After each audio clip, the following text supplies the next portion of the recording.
A simple prompt attack undermines GPT-5 model's safeguards. Google Play's malware problems grow. NIST launches AI-specific controls. The state of Nevada is the latest government shutdown from a cyber attack. And shiny hunters strike again, launching another attack using a CRM. This is Cybersecurity Today. I'm your host, Jim Love. Attackers have found a simple way to bypass the security defenses of GPT-5 by exploiting how the system routes prompts between different models. Here's how it works. ChatGPT doesn't always use its most advanced model. For cost and speed, it decides whether to send your prompt to GPT-5 or to smaller versions like GPT-4 or the so-called mini models. Normally, the tough questions go to GPT-5, where the strongest safeguards are in place. But researchers at Adversa AI showed that with a few carefully chosen words like respond quickly or use compatibility mode, an attacker can trick the system into flagging a dangerous prompt as simple. That causes the request to be routed to a weaker model, one without GPT-5's guardrails or ability to deal with complex prompts. Once downgraded, it becomes far easier to jailbreak the system and generate harmful content. Adversa compared this discovery to what they call an SSRF moment. Those in web security will remember that SSRF stands for server-side request forgery, a classic flaw where attackers were able to trick a server into making requests it should never make. The same principle applies here. User input is being trusted to control internal routing with potentially dangerous results. As Adversa put it, the AI community has ignored 30 years of security wisdom. Promiscu root is our SSRF moment. The lesson? AI security isn't just about building stronger models. It's about securing the paths that your prompts take, because if attackers can hijack those, they can walk around the defenses designed to keep us safe. Security researchers say that the Google Play Store is still struggling to keep out malware. Zscaler's Threat Labs recently identified 77 malicious apps with more than 19 million downloads on the Play Store. Many were disguised as everyday utilities or personalization tools, and among them was Anatsa, a banking Trojan capable of stealing credentials through key logging, intercepting text messages, and even bypassing security checks. Researchers say it has already targeted over 800 financial institutions worldwide, including banks and even crypto platforms. And if managing the Play Store wasn't challenging enough, Google is also facing regulatory pressure to open Android's ecosystem to more competition. That means allowing more third-party app stores and easier sideloading of apps. So Google's answer is to do some massive cleanup in the Play Store, which they claim they've done, but also to require developer identity verification for apps distributed outside the Play Store.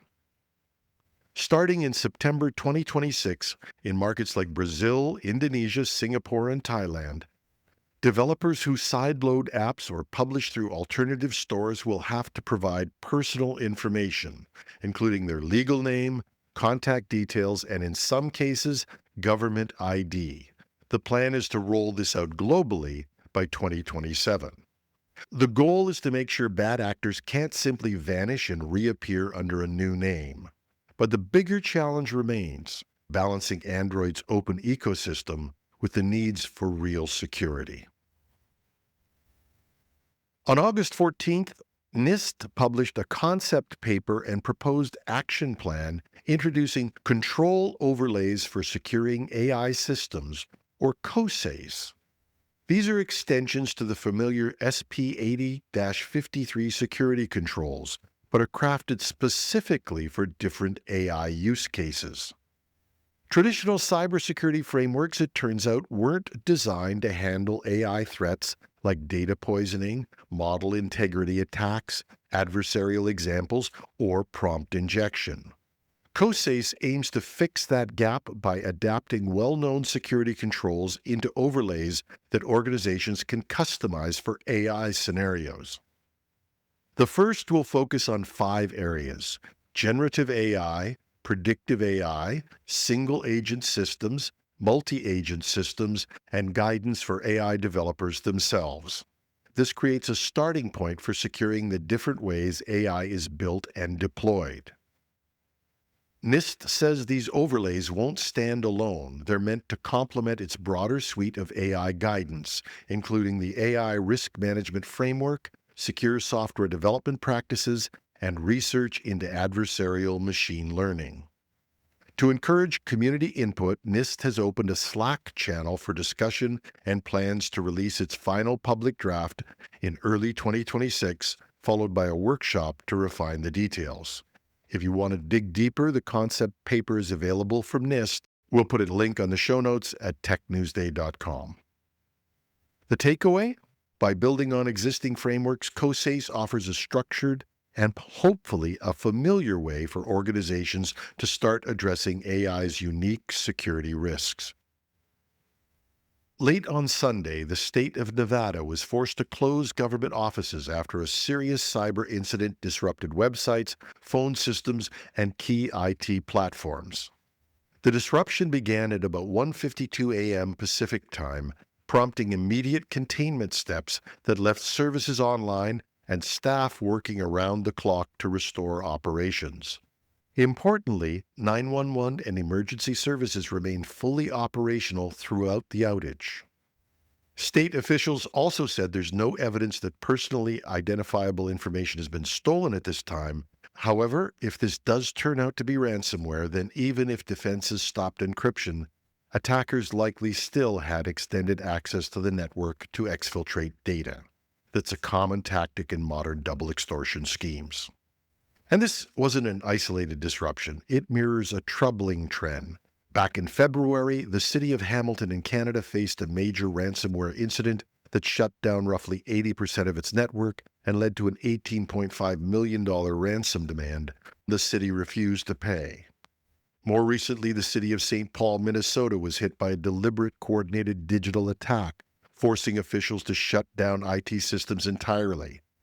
And the National Guard was called in to assist under a state of emergency, and a ransomware gang claimed to have stolen 43 gigabytes of data. Yet again, the city refused to pay. And the state of Maine has been hit as well. Cyber attacks on government agencies often cause widespread disruption, but they are increasingly rarely ending with ransom payments. That can leave the attackers empty-handed, while at the same time drawing greater attention from law enforcement. So the takeaway, whether it's Nevada, Hamilton, or St. Paul, civic infrastructure is proving to be a prime target. But with governments standing firm against paying ransoms, criminals may be forced to abandon these or escalate tactics, raising the stakes for public sector security even further. Another CRM-related breach has been linked to Shiny Hunters, also known as the Scattered Spider Collective.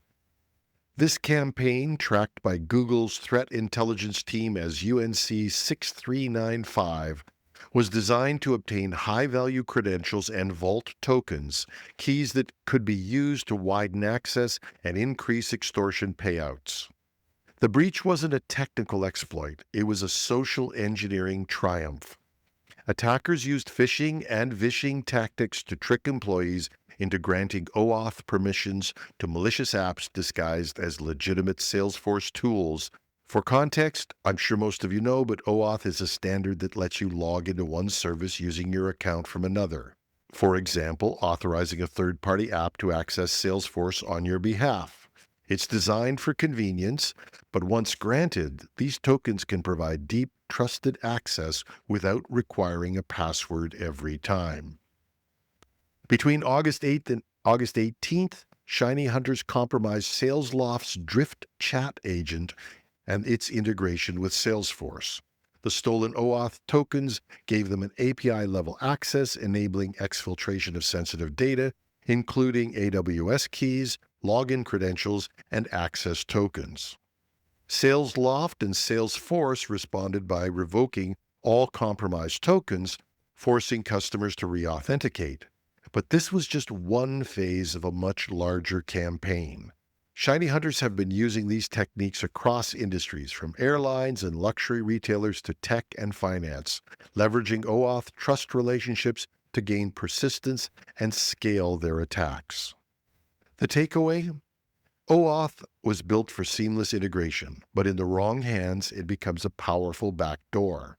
Enterprises relying on Salesforce and similar platforms need to audit connected apps, enforce the least privilege access, and scrutinize authorizations, because attackers are showing that the weakest link may be the tools designed to make life easier. And that's our show for today. You can reach me with tips, comments, or even occasionally constructive criticism. Just go to technewsday.com or .ca and use the Contact Us form. And while you're there, if you want to support the show, click the Donate tab, and for the cost of a cup of coffee per month, you can support us in what we're doing. I'm your host, Jim Love. Thanks for listening.